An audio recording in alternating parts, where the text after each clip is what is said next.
Assalamualaikum warahmatullahi wabarakatuh.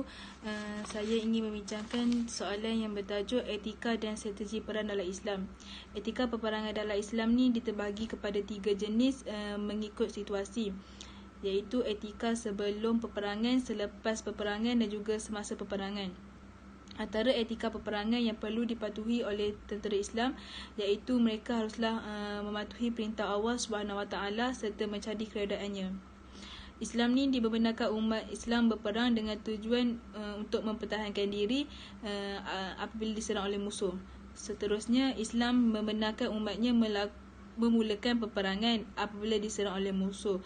Contohnya, ketika Perang Badar, tentera Islam menunggu serangan daripada musuh yang menceroboh terlebih dahulu. Yang seterusnya, tentera Islam tidak boleh memerangi musuh yang tidak mempunyai kekuatan dan daya. Contohnya seperti kanak-kanak, kaum wanita, orang cacat atau pelumpuh. Golongan ini juga tidak dikenakan cukai jizyah pada zaman Khulafa' ar-Rasyidin kerana golongan ini dianggap tidak mendatangkan ancaman kepada negara Islam. Etika yang seterusnya, tentera Islam juga dilarang merosakkan harta benda, memotong pokok atau membakar rumah kecuali dalam keadaan darurat. Islam ni disangat mementingkan keamanan dan kesejahteraan kepada masyarakat. Tentera Islam juga tidak boleh memerangi orang yang telah menyerah atau mereka yang sudah mengikat perjanjian damai serta mengaku taat setia kepada Islam. Selain itu juga, mereka tidak dibenarkan melakukan perbuatan yang boleh mengaibkan musuh. Sebagai contoh, mereka tidak boleh mencencam mayat atau musuh yang terbunuh seperti yang dilakukan oleh Hindun binti Utbah terhadap mayat Sayyidina Hamzah ketika Perang Uhud. Selain tentera Islam juga diajar untuk mengagihkan harta rampasan perang secara adil mengikut ketetapan Allah SWT dalam Al-Quran.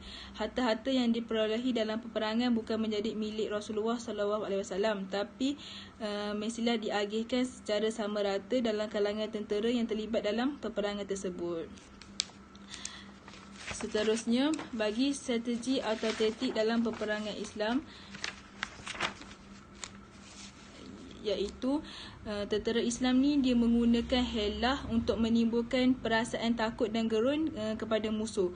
Contohnya ketika peristiwa pembukaan kota Mekah, Rasulullah SAW telah memerintahkan tentera Islam supaya menyalakan unggun api yang banyak di setiap kawasan. Ini akan menyebabkan musuh takut dan undur diri kerana menyangkakan unggun api itu ialah jumlah tentera Islam. Ini akan memudahkan tentera Islam untuk melakukan peperangan. Seterusnya, menyusun tentera berasaskan sistem al-saf. Tentera Islam ni dibagi kepada beberapa barisan atau saf bergantung kepada jumlah tentera yang ada. Barisan pertama, tentera berjalan kaki dan diikuti oleh pasukan pemanah. Seterusnya, tentera berkuda ni dijadikan tentera sokongan untuk menguatkan jentera serangan dan memantapkan benteng pertahanan. Seterusnya, strategi mengepung dan menyerang secara bertubi-tubi. Sewaktu Perang Taif, tentera Islam menggunakan strategi mengepung dan menyerang secara bertubi-tubi ke atas musuh.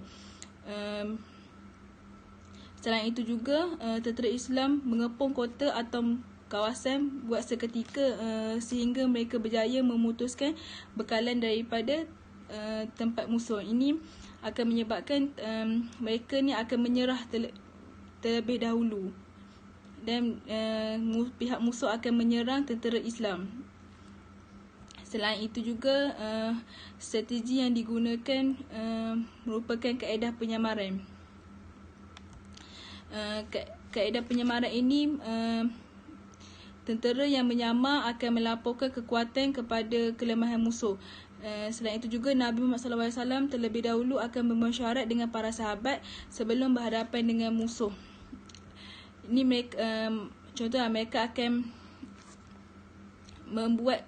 membincangkan strategi bagaimana untuk menyerang musuh terlebih dahulu. Seterusnya, mereka juga menggunakan strategi perang satu lawan satu. Strategi perang satu lawan satu merupakan satu langkah kaedah yang digunakan oleh tentera Islam dan juga bangsa Arab lain sebelum berperang secara besar-besaran. Kaedah ni sebenarnya akan menyemarakkan lagi semangat para pejuang lain seperti mana yang digunakan ketika perang Badar. Dalam perang ini, 3 orang sahabat Nabi telah keluar untuk mencabar 3 orang Quraisy sebelum berlakunya perang secara besar-besaran. Sekian, terima kasih.